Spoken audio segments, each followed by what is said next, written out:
নির্বাচনী প্রচারে সিলেট পৌঁছেছেন বাংলাদেশ জামায়াতে ইসলামীর আমির ডক্টর শফিকুর রহমান। সেখান থেকে বিস্তারিত আমরা জানবো। এই মুহূর্তে আমাদের সহকর্মী মুহিত দিদার যুক্ত হচ্ছেন। দিদার, ডক্টর শফিকুর রহমানের আগমন উপলক্ষে জনসভায় লোক সমাগম কেমন দেখছেন এবং তিনি কখন বক্তব্য রাখবেন সে বিষয়টি জানাবেন।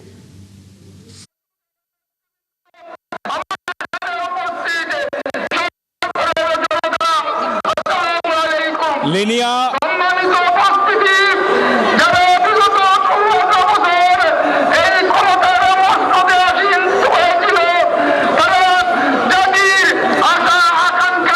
লিনিয়া আপনাকে ধন্যবাদ। এই মুহূর্তে আমি সিলেট সরকারি আলিয়া মাদ্রাসা মাঠে আছি।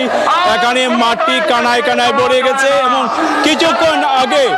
কিছুক্ষণ আগে জামায়াতে ইসলামের আমির ডাক্তার শফিকুর রহমান তিনি স্টেজে এসেছেন এবং আমরা আশা করছি 10-15 মিনিটের মধ্যেই জামায়াতে ইসলামের আমির তিনি বক্তব্য রাখবেন।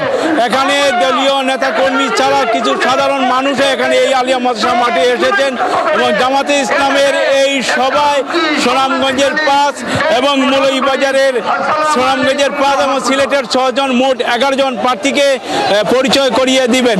এখানে আমরা নেতা ও কর্মীদের সাথে কথা বলেছি, তাদের মধ্যে আমরা আনন্দ উচ্ছ্বাস দেখছি। তারা বলছেন যে অনেকদিন পর একটি সুযোগ এসেছে জামায়াতে ইসলাম ক্ষমতা যাওয়ার।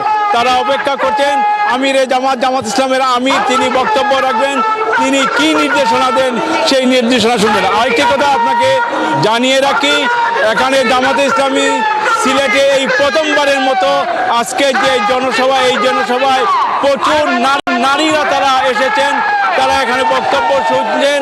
কিছুক্ষণের মধ্যে আমিরে জামাত বক্তব্য রাখবেন এবং নেতাকর্মীরা, আমি আগে বলেছি নেতাকর্মীরা এখানে উপস্থিত হয়েছেন এবং তারা আমিরে জামাত বক্তব্য রাখবেন। এই বক্তব্যের কি বক্তব্য দিক নির্দেশনা তারা তা শুনবেন। আমরা দেখছিলাম যে হাজারো মানুষের ভিড় সেখানে রয়েছে এবং ডক্টর শফিকুর রহমান যখন বক্তব্য রাখবেন নিশ্চয়ই যুক্ত হব তখন আপনার সঙ্গে। দর্শক, নির্বাচনী প্রচারে সিলেট পৌঁছেছেন বাংলাদেশ জামায়াতে ইসলামীর আমির ডক্টর শফিকুর রহমান। আমাদের সাথে যুক্ত ছিলেন মুহিত দিদার সিলেট থেকে।